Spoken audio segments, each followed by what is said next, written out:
Welcome, children of God, to my channel, Lady of Victory Ministries. My name is Laura, and I just want to welcome you to my channel and welcome to the family if you are new here. So this will be my first testimony after releasing kind of the traumatic experience that happened in my life that kind of transformed my life. Changed the trajectory of everything. So that word, that testimony, I have released before this one, so I please encourage you to go watch that one. I haven't decided what I'm going to title it yet, but it's the one directly before this. It's around 50 minutes long, and it's basically my mom dying and my dad losing both my mom and dad at the same time through death and abandonment.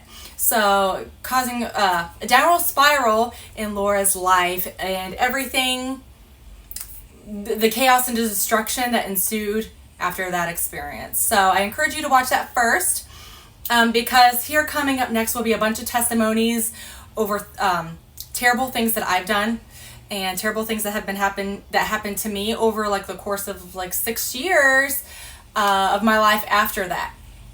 So like I've said before, there was the Laura before the trauma, the Laura that was basically feeding off of the trauma, and then the Laura that I am now. So I'm here to tell my story to you and my testimony and God renewing my life. So thank you, Lord Jesus, for that. So this is the first one. So in the previous word, I had stated that my dad and his wife got married in the summer of 2012. So this incident that happened with me happened the same month. It was either June or July of 2012. And this was one of those things that I was hanging around the wrong people and around people I didn't know, partaking in things that I shouldn't have taken part of. So to kind of give you a little bit of a backstory, for some reason, after my mom died, my boss at my job felt the need to take me under her wing. She felt like I don't know if she necessarily felt like she needed to fix me, but she felt bad for me. She was hurting for me. She just wanted to make me happy, get me out of my depression, out of my funk. She was trying to get me to have fun, I guess. So that's the only thing that I could think of. But she just went about it the wrong way. She definitely took me down a path of destruction.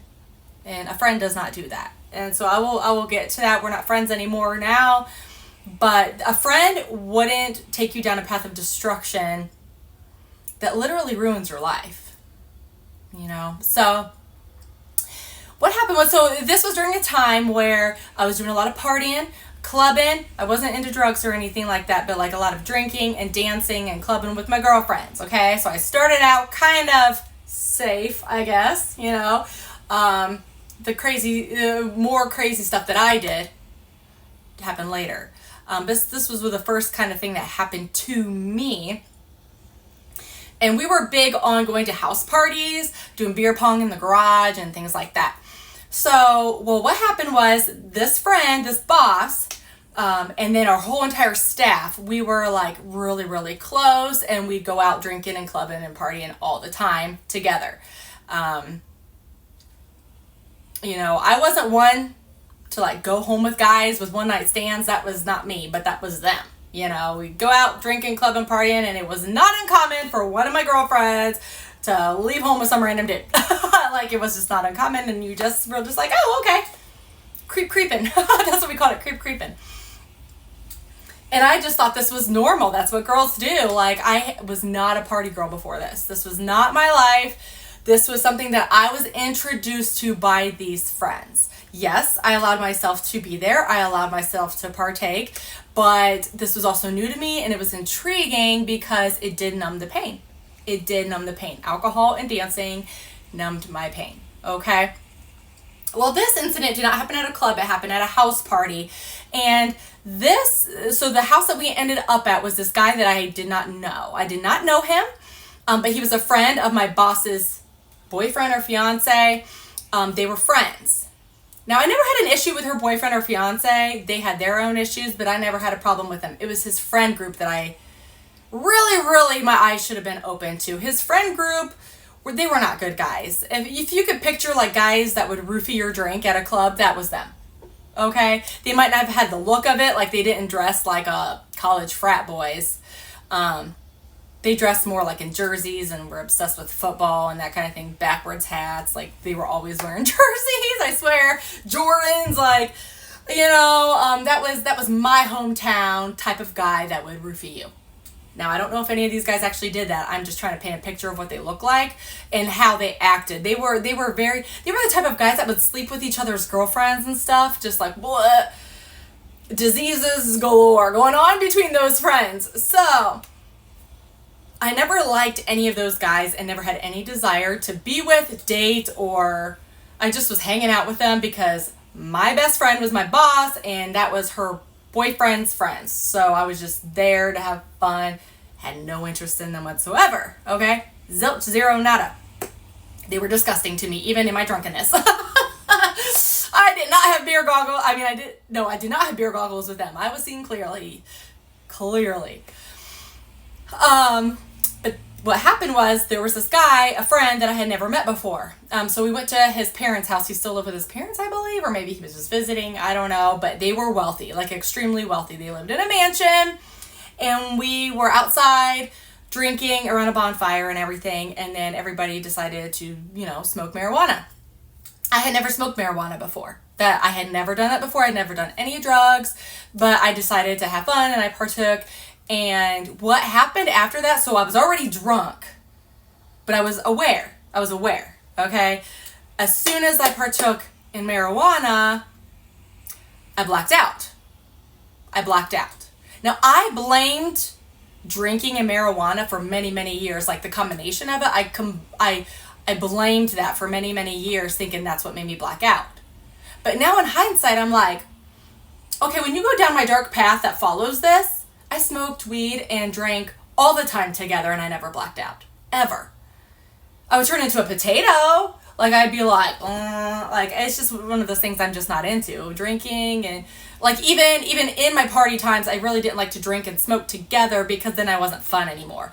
Drinking Laura was fun, but drinking and smoking Laura was boring and not fun. I just was just like, ugh. But I was aware still. I was still aware of my surroundings and what was going on. So I'm led to believe that there was something in that weed. He laced it with something. That's how I feel now, that looking back on it, there had to been something else in there. Yes, he was known for having the good stuff, like really, really strong stuff. I can't even believe my friends allowed me to smoke that. If it was so good, for the first time smoking weed ever, for them to allow me to start out so strong, I will never understand that. But these were not good friends, okay? They would have never let any of this happen, okay? So basically, I black out. The very last thing I remember is being outside at the bonfire with, there was probably no more than like 5 of us there. It was me, her boyfriend, this dude I didn't know, and then maybe a couple other people. Well, that was the last thing I remember before I woke up the next morning in this dude's bed, the guy who lives in that house, with no clothes on. So, I don't know if I'm allowed to say the word on YouTube or not, but you know what happened, okay? So yes, that happened.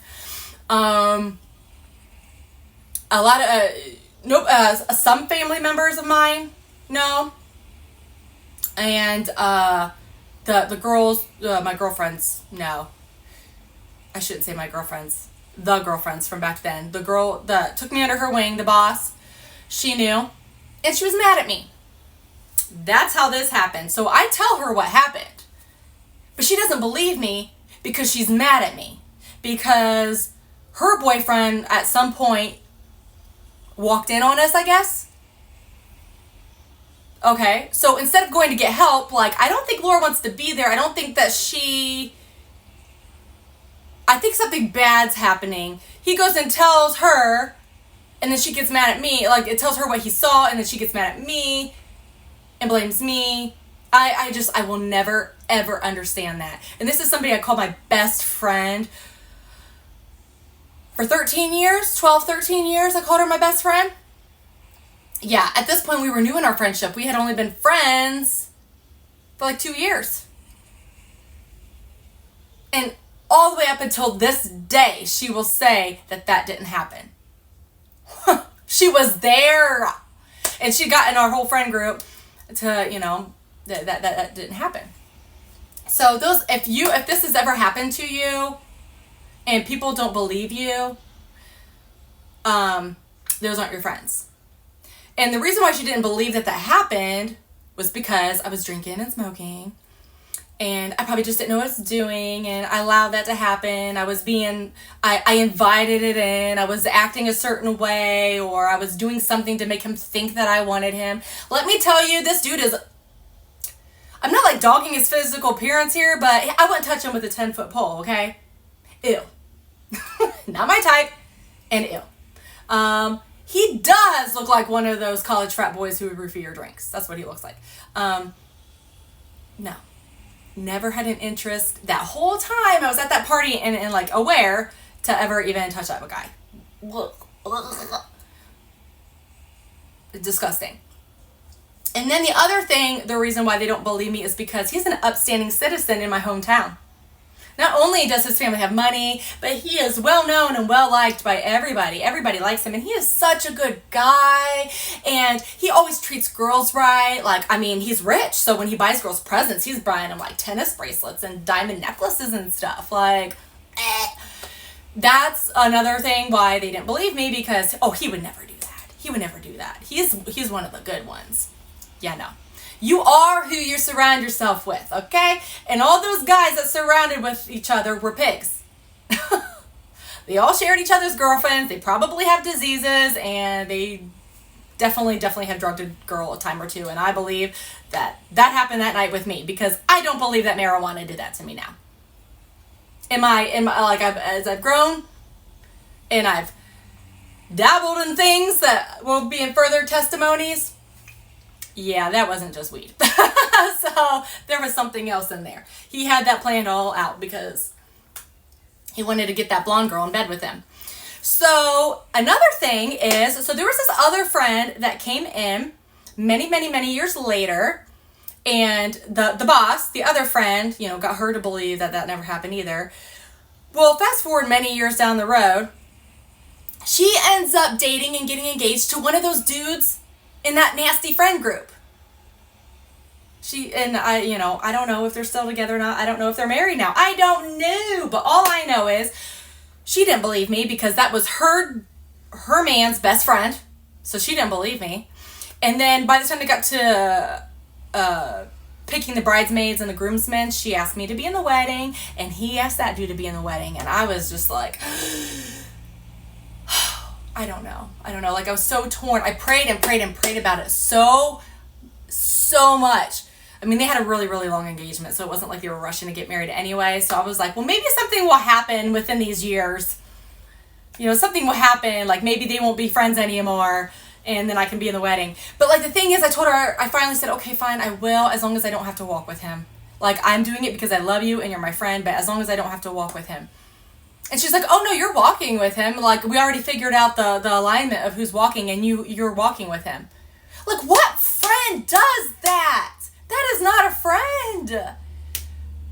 Gosh, I called this another best friend. Like, us three were, like, best friends for years. Like, the newer one wasn't fully a decade, but the other one was way over a decade.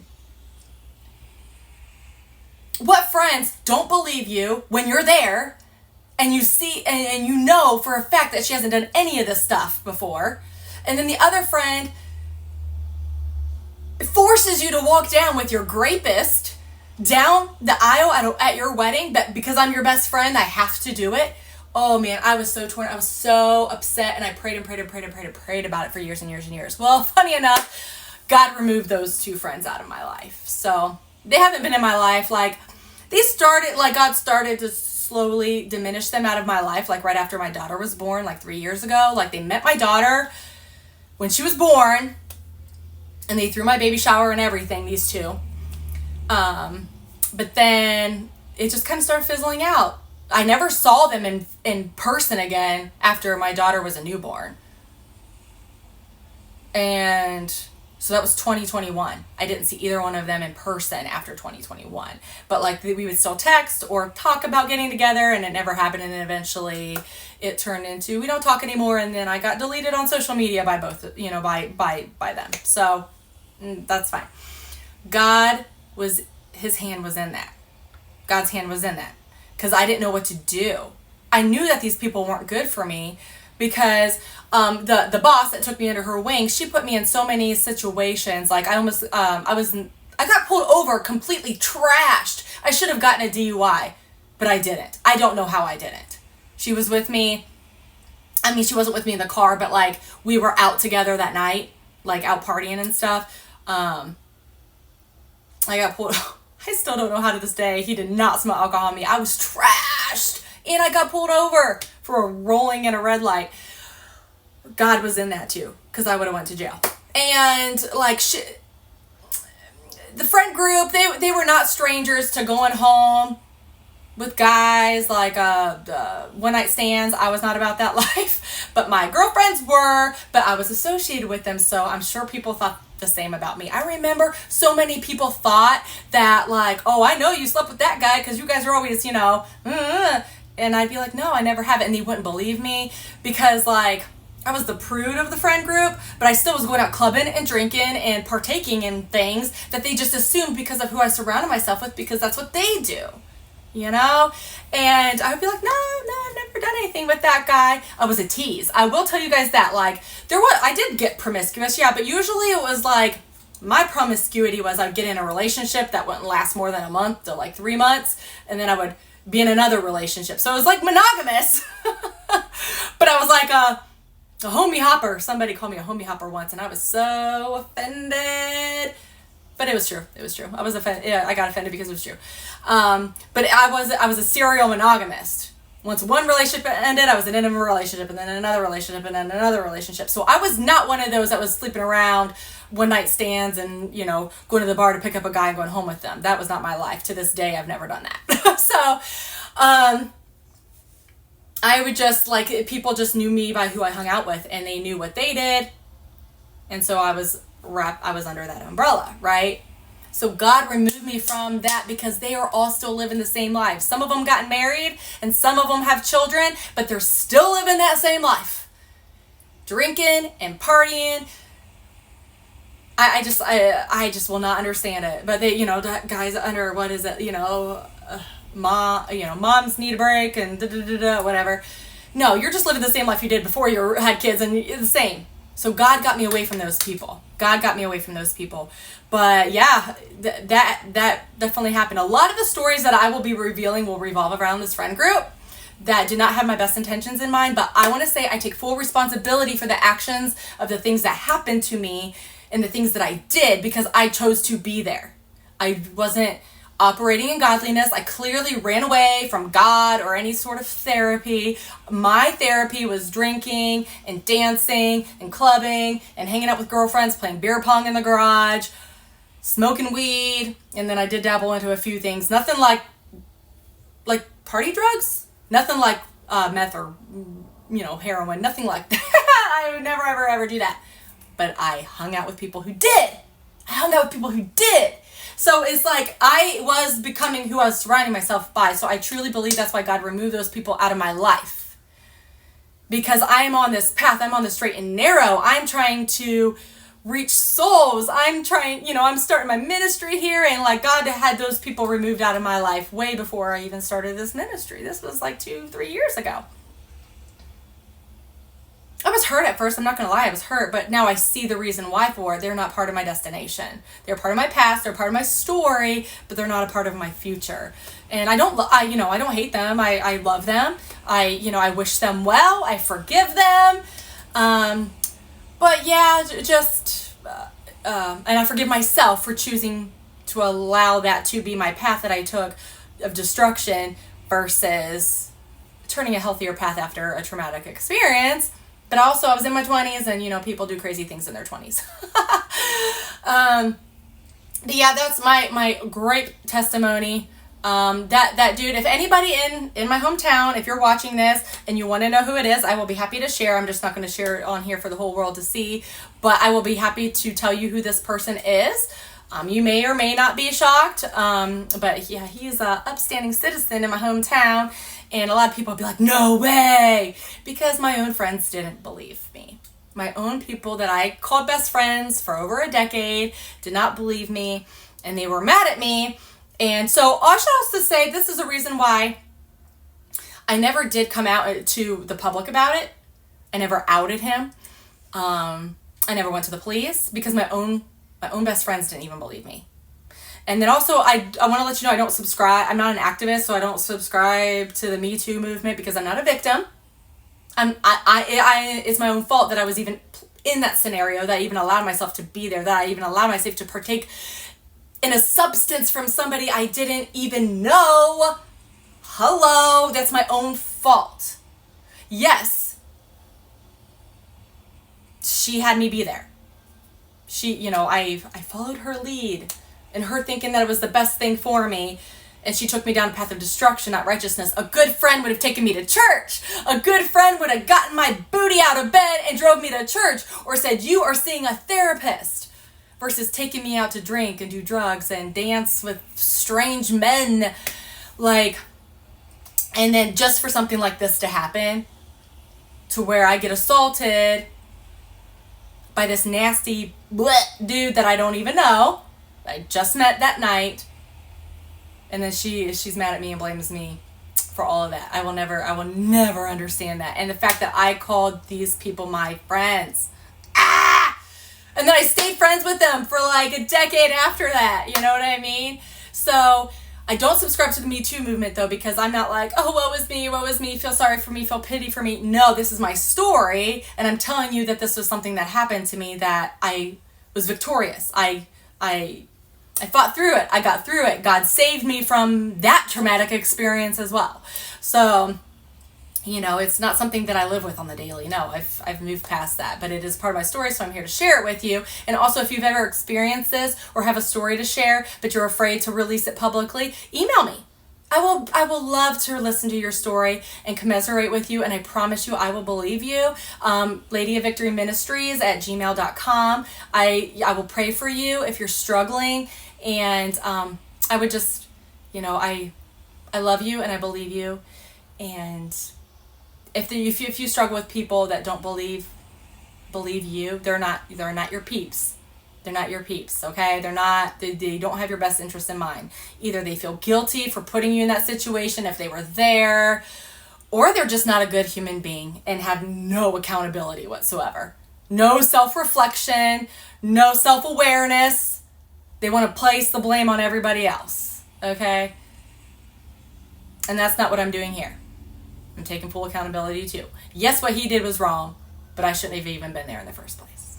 But all right, guys, that's my first dirty, nitty gritty testimony, and there'll be more to come. A lot of the ones that are followed will be, things that I did that weren't too pretty. So, all right, stick around, and can't wait to see you guys in the next one.